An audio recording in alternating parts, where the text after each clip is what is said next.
Egaa akkuma mata duree irratti argitan jechuudha wabii fideen jira jechuudha. Har'a sagalee wabii gaaffii gaafadhee sagalee wabii isinii fideen jira.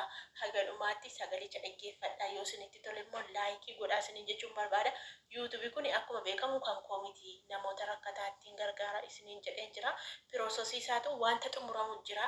Gaafa inni xumuramee maallaqa kaffaluu eegalu isinitti argisiisee isinitti himeetanii walii galleetu biyya itti ergi jettan nama itti ergi jettan maallaqa yuutuubii kanarra nama itti ergi jettanittitu walii galteedhuma keessaniin erginaa jechuudha. Kanaaf yeroo ittiin boqonnaa qabu yuutuubii tiktookii ilaaluudhaan feesbuukii ilaaluudhaan silkii haasa'uudhaan sammuu koo biizii godhu viidiyoo kan akkaawwan akkasii gaafii akkasii nama gaggaafadhe irratti dalagee maallaqa kaffale isin immoo viidiyoo laantanii laayikii gootanii biddeen ija tokko yoo namaa binne qalbii mitii jedhetanii yeroo korraa fudhee inqisaasessu jedhee hojjechaa jiraati.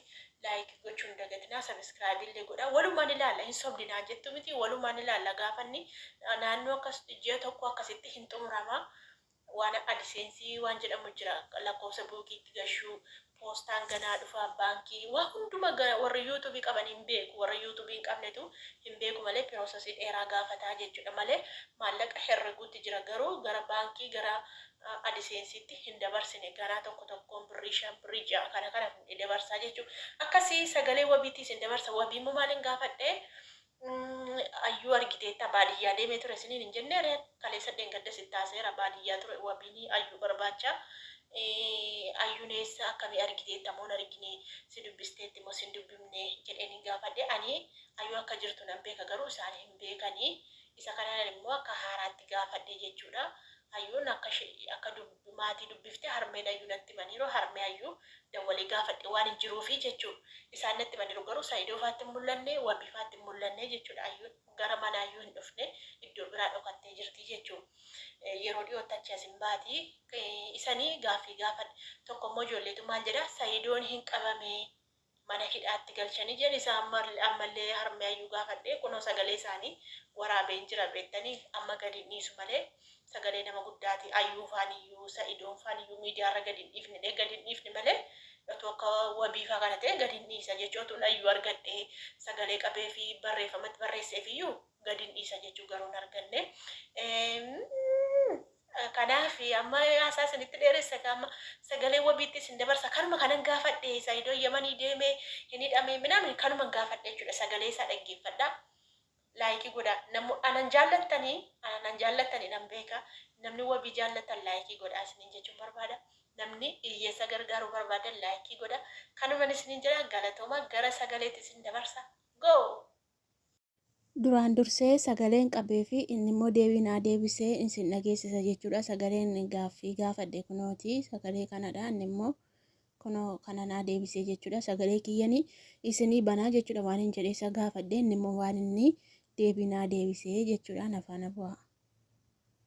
Barakaatu wabii akkam fayyaa keetii nagumaa Salaamu alaikum warahmatullahi wabarakatuh. Wabii akkam fayyaa keetii nagumaa jirtaan nagaa kooti galata rabbii baga jiraatte akkamii argiteetta moo hin argine ayyuu argiteetta moo hin argine maalirra jirtaa si dubbisteetti moo sin dubbifne moo si dhokatte sitti mul'anne akkamme baadiyyaa keessan deeme barbaada baadiyyaan deemaa jira naan jette miti kaleessa akkamme har'ammoo online irratti si eegaan ture online irraan turre ati Sayidoonoo akkamsi gochaa jira Sayidoonoo maal sin jechaa jira si doorsisaa jira moo calluma jedhee jira moo akkamme wanni Sayidoonii qoy dhugumaa qabamee hidhamee jechaa jiru ijoolleen tokko YouTube irra Sayidoonii hidhamee maatii ayyuutu Sayidoo hiisisee jedhanii tokko immoo yamanii deemee jedhani kaan immoo waanuma isaatiyyuu naa galuu didemmee sagalee naa qabimee maalirra jirtu haaluma jireenya keessanii waan keessa jirtanii ayyuunni si dubbisteetti immoo sin dubbifne isinitti mul'atteetti immoo hin mul'anne mee kanuma sagalee naa qabii isin jedhashee qaalee. وعليكم السلام ورحمة الله وبركاته. أكم سبونا كده فيا قبلنا فيا جرى قلت ساعتي توام برانجني دايركت كرما كافيتنا كافتين ديما تبي Dursee gaaffiin jammara irratti ani ofii kooti gaafadhe kunoo gara dhumaa kanatti naa deebisee jechuudha. Isa gara odii kana dhiisee isa booda itti deebi'a. Isa gara dhumaa kana sin dhageessisaa jechuudha. Maaliif gaaffiin jammara irratti anillee hagaasii itti gaafadhe gara dhumaa kana irratti naa deebisee jira jechuudha. Kanaafiyyuu sagalee isaa kana asitti dhaabee sagalee isaa gara dhumaa kana isinii deebisaa jechuudha. Salaamata waan naa deebisee jiruufiyyuu jechuu sagalee isaa dhaggeeffadhaa. Isa kana isinii bana. Isa kana boodatti deebina. Normally ani gidduu kana guyyaa lamaan kana social media irraan turre videos gadiin dhiisne baadiyyaan deemanii maatii ishee akka ishee akka kilee ishee akkasuma immoo eessummaan ishee warroota baadiyyaa jiran bukkeen deemanii isaan sirriitti sila na beekaniif detail waan na beekaniif maatii duukaa sirriitti waan wal beekaniif jechuudhaan deemee achiisi homaa wanti argame hin jiru achiis waan jiru hin jiru walumaa galatti jechuudha. Kana fakkaata hin argamne jechuu barbaadeni hanga ammaatti jechuudha. Nuti garuu ammas barbaacha keenya hin dhaabnu barbaacha keenya itti fufna. Kanumaan siin jedha haadha koo hin arganne otoo hin argee hin dubbanna turre. Sabbar zeenaa jenneetiin na turre gadi baaneeti jechuudha. Innaa hin argamne. Kanumaan jedha sabboo koo. Assalaamu alaikum wa rahmatullahi wa barakaatu. Okay, dhageessanii jirtu jechuun gaaffiin jammara irratti gaafadhe kanaan dura kaleessa dheengaddi viidiyoo hojjechaa ture wabiin baadiyyaa deemee ayyuu barbaaddaa isiniin jedheetan jira jechuudha. Kun akkuma beektanii dhaqeetu hin dhabe jechuudha. Argitanii jirtu yookaanis immoo sagalee dhageessanii jirtu isinummaan iyyuu asirraa barachuu hin dandeessu. Garuu ayyuun maatii ishee dubbisteetti garuu isaan dubbisuu hin dandeenye isaanittillee mul'achuu hin dandeenye akkuma isin hittime. Kanaafuu isaan dhokattee jirti jechuudha. Waan sodaattee jirtuuf itti mul'achuu hin dandeenye. Waa hundayyuu kanaan dura isinitti meeraa mitiire. Kanaaf sagalee isa tokkoffaarraa ittiin hojii ol deebi'ee isinii banaa sagalicha dhaggeeffadhaa isiniin jedha. Gaafa waa isinitti himu gaafa waa isinitti haasa'u hin sobda maalidha naan jettu sagalee harmee hayyuu nan fida jedhee ijoolleen tokko tokkoon fidinii dhiisii sagalee nama guddaati miidiyaa irraan baasnee akkuma sannaan jettan jecha keessan dhagee miidiyaa irraan baafnee jechuudha. Kanaafiyyuu sagalee isaa gara gubbaattiin isinii deebi'aa jechuudha. Maaliif sagara gadii kana jammara irratti ani gaaffii gaafadhee gara dhumaa irratti waan naa deebiseef iyyuu sagalee isaa gara oliitti bakka inni itti dhaabee sanatti deebi'ee dhageessisaa jechuudha. Deebisuu fi yaala waan itti na gaafatte irraati. Ayyuun si bilbilteetti bilbila si kaasteetti yoo argitanii jirtu waan jedhutti fakkaata gaaffiin inni jalqabaati. Hin argine walumaa galatti. Kanumaan siin jedha.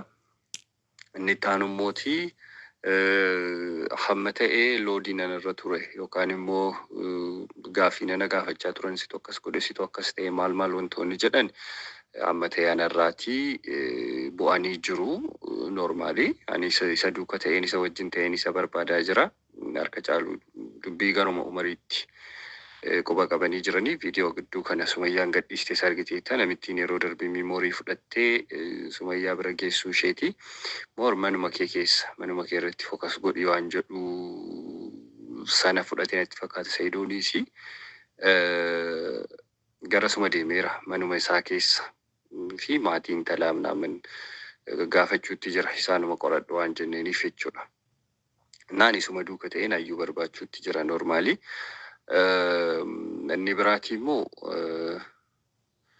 Okay, sagalee isa gara dhumaa kana itti isiniin banu maaliif harkaa dheerata waan ta'eef sagalee isa kana isa gidduu kana yoon isinii bane inni dheerataa jechuudha. Isaan borganama yookaan immoo galgala isiniif itti banee isin dhageessisuu nan danda'a. Waa'ee Sayidootiin gaafadhe isa immoo isa asuma keessatti gaafadhe sagalee namatti hin dheeressu gaafan sagalee namaa qabanii kunoo sagalee kanan naa deebisee jechuudha. Waa'ee Sayidoon hin qabame minaamin ijoolleen jettu jechuudha. As keessa jira jechuudha. Isas waan inni naa deebisee ifa isiniif ta'a jechuudha. Maaliif ijoolleen tokko Sayidoon hin qabame Sayidoon hin hidhame Sayidoon Yamanii deeme jedhaniiti kan isaan dubbachaa jiranii mata duree kan isaan barreeffachaa jiranii jechuudha. Kanaaf isallee gaafadhe jechuudha. Ani dhageessanii jirtu gaaffii koo keessatti isuma naa deebisee jechuudha. Guyyaa biraa boran itti isinii banaa jechuudha. Egaa akkuma beektanii fi akkuma waliin beennu jechuudha. Mucayyoon Sumayyaa bira deemtee fi Umar kan jedhamu kuni dubbii cimaa rakkoo cimaa qabaa jechuudha. Isaanii Sa'idoodhaa fi Sumayyaa illee amma addaan baasuutti gahanii jiru jechuudha. Maaliif achi deemanii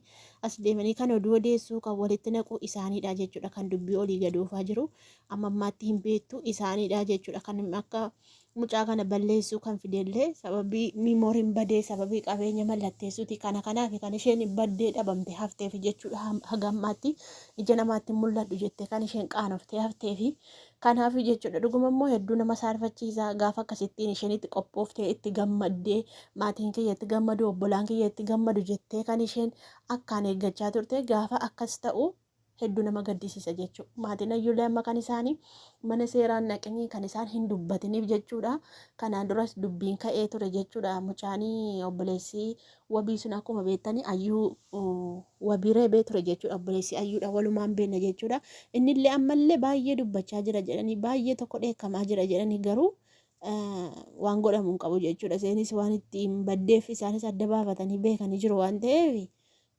Kanaaf callisanii dhiisanii jechuudha malee isaan hunda caala jechuudha isheen fayyaa ta'u isheen nagaa ta'udha kan nama gammachiisuu fi kan namatti tolu jechuudha isheen fayyaa taatee lubbuudhaan iyyuu jiraattee haa deebitu jechuudha malee jarri mucayyoon sunii fi umariin biyya keessa jiru suni rakkoo cimaa qaba jechuudha amma Sayidoon isaanitti deebi'ee isaan gaafachuu maaliif akkanna gootanii jedhellee gaafachuu qabaa jechuudha Sumayyaan gochuu dandeessi Sumayyaan waan fedhe gochuu dandeessi maaliif inaarte kan dubartiidha waan ta'eef osoo isaan hin eeyyaminitu fuudhe waan ta'eedhaaf fuudhi siif taati jettee hin marannee fi amma seen ayyuu jechuudha itti karoora hin qabdu durumaan fuudhi jechaanii naan jechaa turte jedheeti malee kan inni fuudhe iyyamsiifatee Sumayyaarraa adda baafatee fuudhi jetteeni hin fuune jechuu dirqamaan fuudhe jechuu otuu seen dheekkamtu otuu seen viidiyoo waraabduutu fuudhee jechuudha Sayidoon kanaaf isheen amma rakkoo kanarraa geesse jechuudha kanaaf mucayyoon kunillee sodaatteeti kan isheen badde jechuudha baga jalaa baddee gaarii goote maaliif bor lubbuu isheetiif iyyuu gaarii miti kan amma miimoorii ishee cidha seerratti lama heerumuun hin jiru tokkuma heerumni tokkuma waan ta'eef lama hin jiru waan ta'eef kan amma yeroo heeruma seetii sana gadda gammachuusee gaddatti jijjiiranii bor immoo mucaa kana maalirraan ga'u jedhame wanta yaadamuudha jechuudha hin beektu walumaan.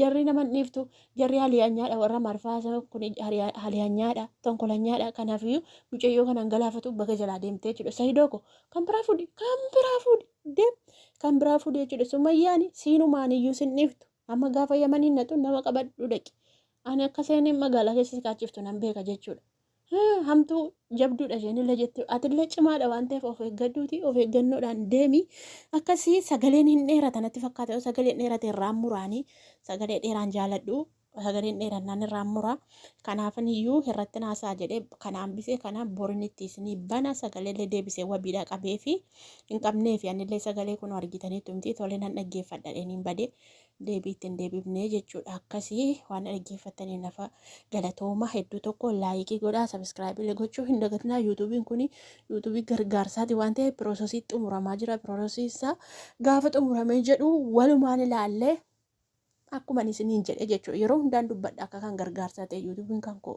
miti ani yuutuubii lamaan qaba yuutuubii mataa kiyya kan maallaqa naa kaffalu kana ittiin uummata gargaara isiniin jedheen jira waan ta'e galatoomaa baay'ee jedhaan waan salphadhe ijoollee hojiin hojjenne hanga namaan ka'e niyya.